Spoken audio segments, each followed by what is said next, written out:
They're trying to suppress the story. Make me do it. I don't want to do it.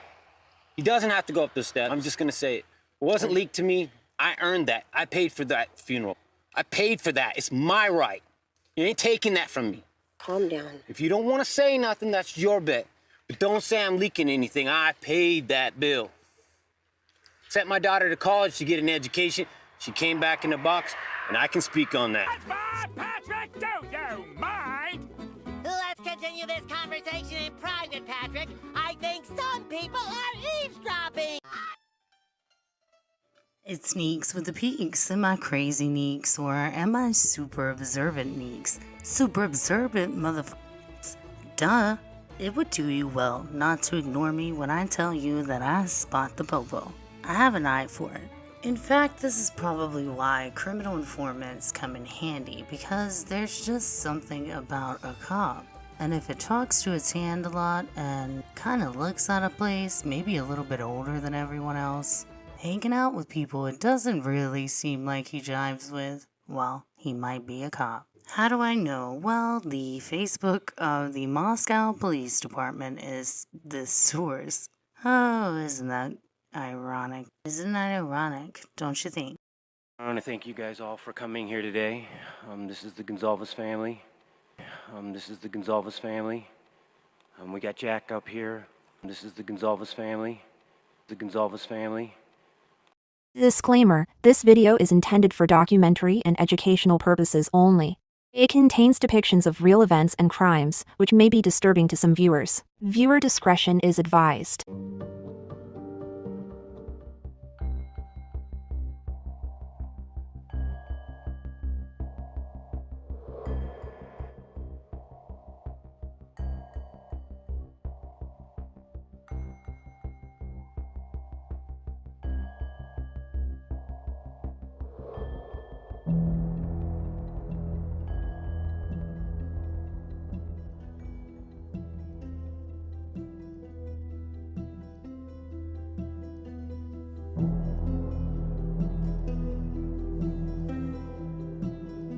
Given the murderer's ability to make phone calls from Kaylee and Maddie's phones, as well as order food from Xana's phone, it is important to approach the timeline of the murders with caution.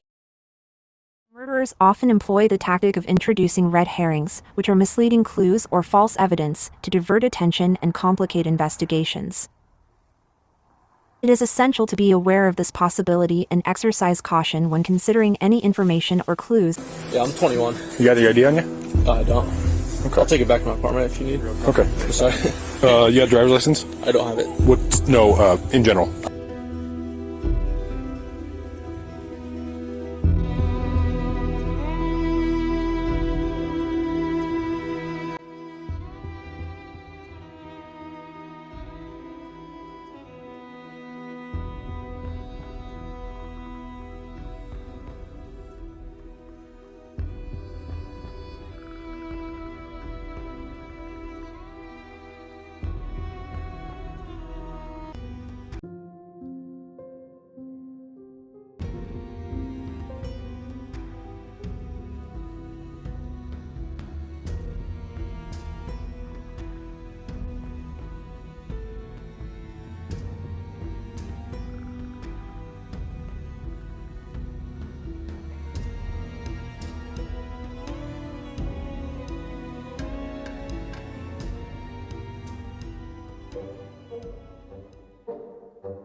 MIC or MIP?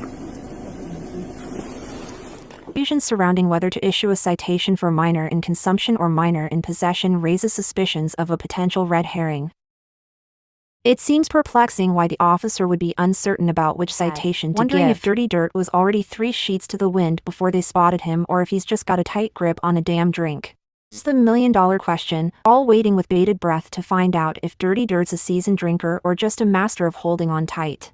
Stay tuned for the next episode of Dirty Dirt's Drinking Dilemma as we uncover the truth behind this uproarious mystery.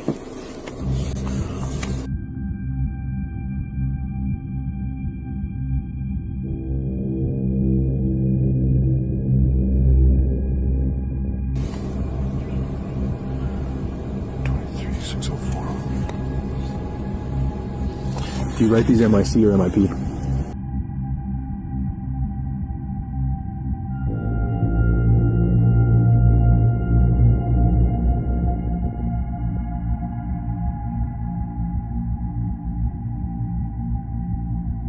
The yellow there?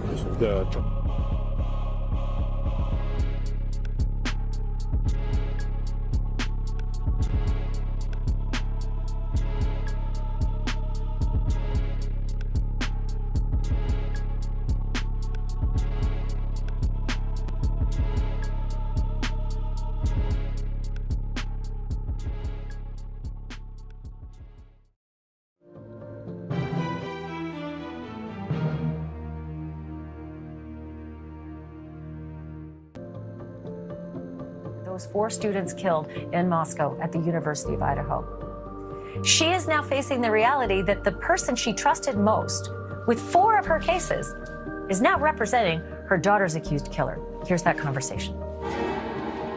So, Kara, what was your first reaction when you learned that your former attorney is representing the man accused of killing your daughter?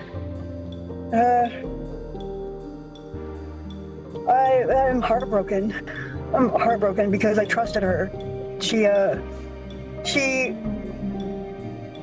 pretended that she was wanting to help me, and to find that out that she's representing him, I can't even convey how betrayed I feel. Have you had a chance to speak with her about this?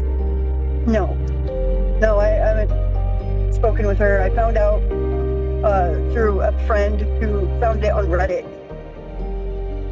So, you found out through a friend through social media. You weren't notified by Ann Taylor, your attorney, herself? Right now. And have you tried to reach out to her? No, I just found out today, literally. Ms. Taylor clarified that her name appears on all documents in the public defender's office, but the individual representing the named person in each case is specified below her name. She mentioned a specific issue related to media attention on 2 cases involving Xana Kernadle's mother, Ms. Kemidle. Ms. Taylor explained that she had no contact or relationship with Ms. Kemidle and that most of the media reporting on the Kootenai County cases was untrue. Ms. Taylor stated that she had discussed the situation with Bill Thompson and Ashley Jennings, as well as with individuals at the Idaho State Bar Counsel's office, and they all concluded that there was no conflict as long as the defendant was comfortable with her continuing as counsel.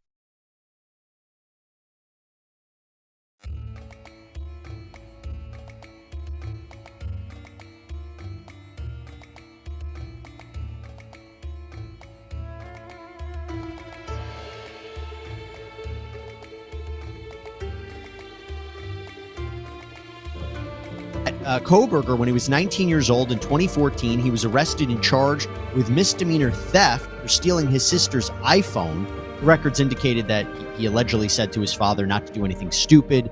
His father had explained that Kohberger had suffered drug addiction at the time. Kohberger didn't serve any jail time. There's no public record, or there's no more details of the case. It's possible it was expunged or he entered into a rehabilitation. What? This is a surveillance device. You'll notice he keeps it on the girls even when it's fucking awkward, even when it's stretched behind his back, and you'll notice that he's actually clicking. It's been a minute since I watched the whole video, but I'm going to play you either the whole video or highlights depending on how long this episode turns out to be. You'll note no one else is carrying this big ass bag downtown. I know girls that don't even like to take their wallet because they want to carry nothing. but certainly not this big ass bag. And oh, we give a hug to the side because that's not awkward and no one will see. Like the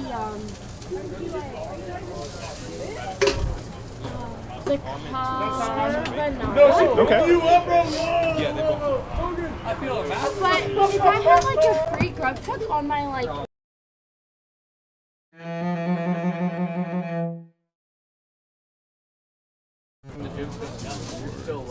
And all of the operatives taking pictures and whatnot. You'll even note that the beginning of the video starts with some code, maybe? It's the carbonara effect. Welcome to the carbonara effect tonight, y'all. Tonight we getting down and dirty with all of the magic, with all of the secret ingredient. You don't know the secret ingredient. It's peanut butter. Yes. To be honest. I don't know. I'm suspicious. Trying to find the right language for a task force was a struggle, and I should have went with sting because I think that people understand the word sting better than they do task force. Okay, a mini task force that is a sting that people are used to is like the DUI stings that they set up and they want everyone to take a breathalyzer. Most people have been through those, or speed traps, or etc., etc. A lot of the times those are ran by task force. Now task force go from small to big to multi-jurisdictional. Now we know that the Quad City Task Force is something that works multi-jurisdictionally with the Moscow City Police. They are drug enforcement for me. So one would be fine if I was getting pasta or packages too. Yeah, that's going to be almost 2 pounds of food. I better get 2. Okay, you got it. I got 2 pork tacos? Done. 1 5 cheese, 1 basil pesto, 2 pork tacos, $24.50 for you. Sweet, thank you. 2 Don $79.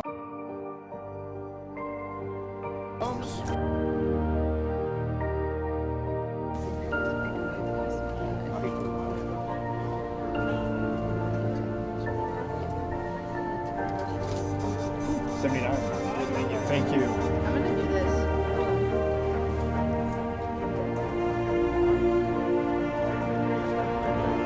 If we decide to since we just Oh, people have fallen. People have fallen over reviews for you. Sorry, I'm talking to the Twitch stream. Oh, you're so good. Absolutely, thank you. How are you doing? I'm doing extremely well. That sounds good. Can I get a big burrito? Yeah.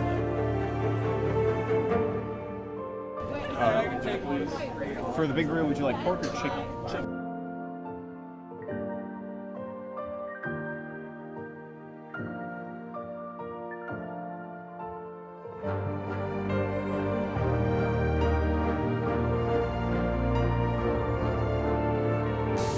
Big burrito chicken and a Mountain Dew. We're gonna do $11. Well, supposedly whenever they took the state back from the neo-Nazis trying to claim Idaho back when, it took a federal task force to take them down. This guy says that he served on that task force and told NPR reporters all about it. You can go check that out. Now, they also work with other drug enforcement in other states and jurisdictions to do certain task force there. Well, back in 2016, as you can see here, there was an article about a WSU student who was arrested for selling cocaine on the college's Greek Row. There's actually one article that calls her home as being behind Greek Row, in her home behind Greek Row. Now, these articles also include the details that a criminal informant was involved and that for months they had been investigating this student. So not only do we have the house behind Greek Row commonality, but also I noticed that she happened to be a best year teaching assistant on her LinkedIn. Very strange. Weird coincidence? I think not. Now, the weird thing comes in where we're asking ourselves, cop or informant, because undercover cops and informants are often protected under the same statutes.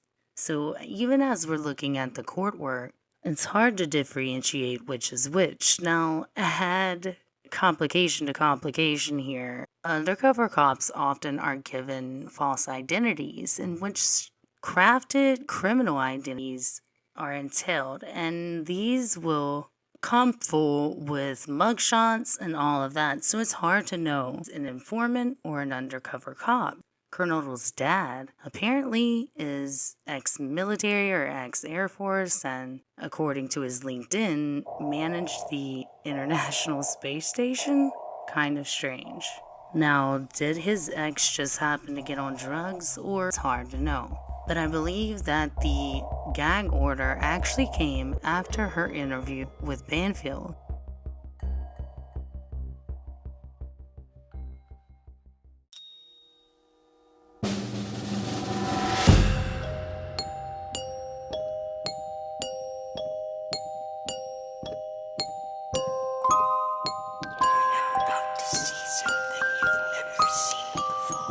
Also learning more about the 31 men who were arrested in the back of that U-Haul in North Idaho. Court documents now show one man bailed out several suspects from jail. Police say the group has ties to white nationalism and was planning a potentially violent riot near a Coeur d'Alene Pride celebration. KREM 2's Amanda Rowley joining us now with more on this issue. Amanda?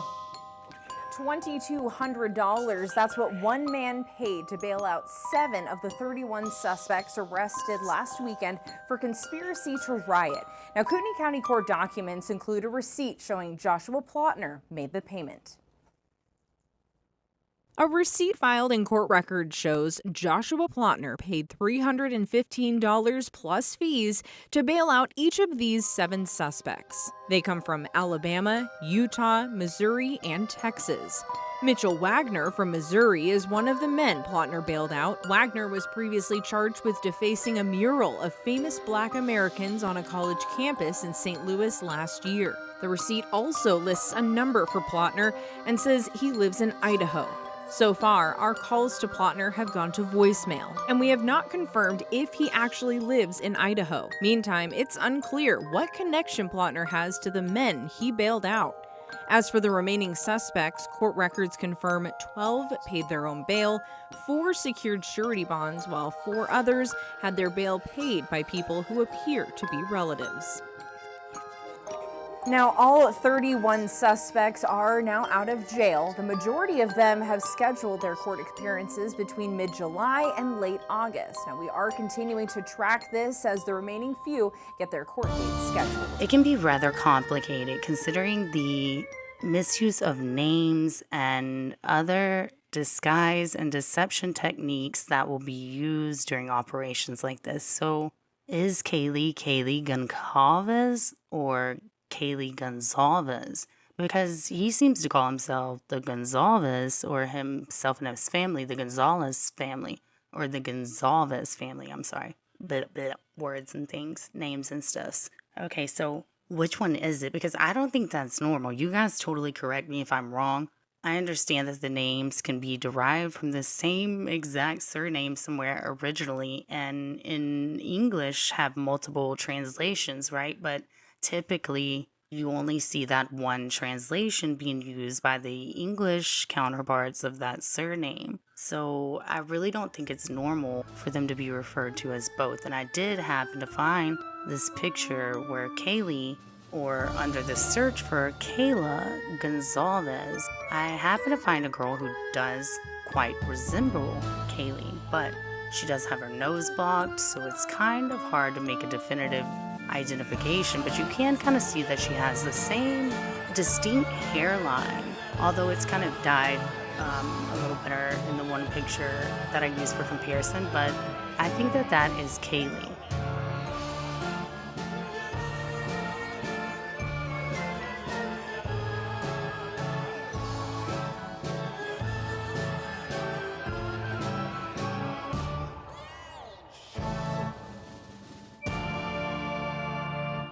Have you ever noticed that Kopaka's picture, which was distributed by the news, the service picture that he has, if you blow up his name tag, it says something and it's very blurry. I couldn't get a clear enough picture to actually see what it says, but you can see enough of it to see it definitely doesn't say Kopaka. I found this, but I happened to find this guy who I saved his picture, and he certainly looks like this person, kind of, except obviously that is an older picture on the left. And it's certainly, to me, the picture who's most famous of Brett, and it's got a lot of creepy shit around it, which I won't get into for the purposes of right this moment. But if you zoom in on the name tags on this and the picture that I saved as a copper, I think that they look pretty freaking similar, which is very curious. Now, another curious thing is that, as I'd mentioned, there's a contract between the city of Moscow and the University of Idaho.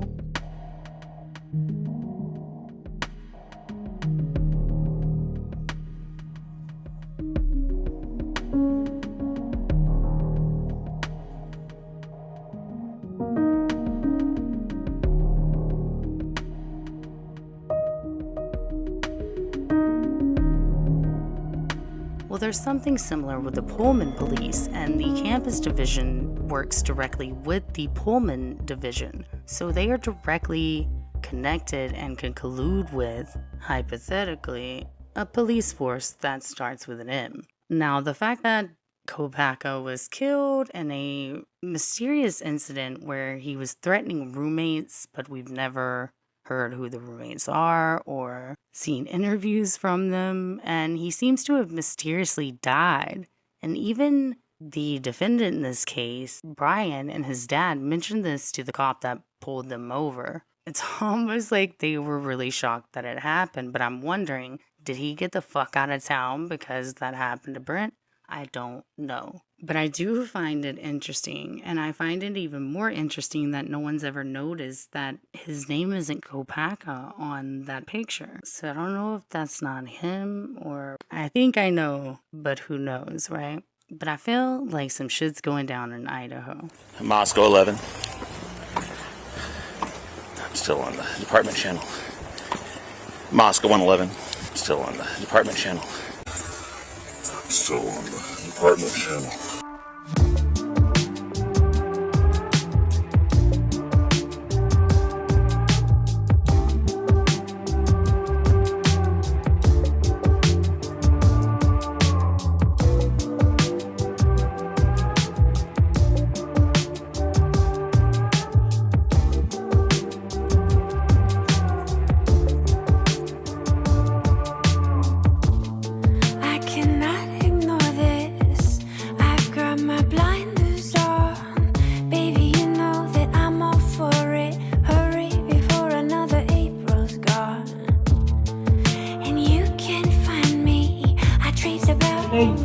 I won't. Let's go. No. Let's fucking go. Who can drive? Can you drive? No, I can drive. Well, shit.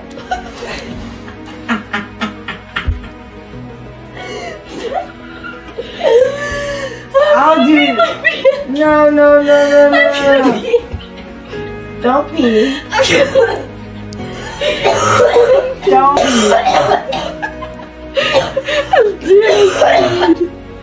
Wow, that's aggressive.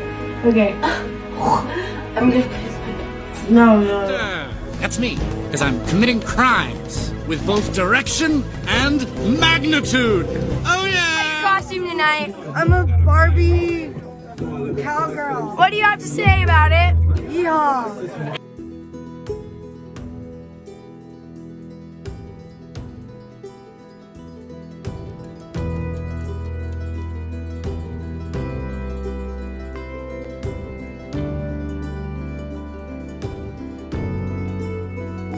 Literally, I love it so much.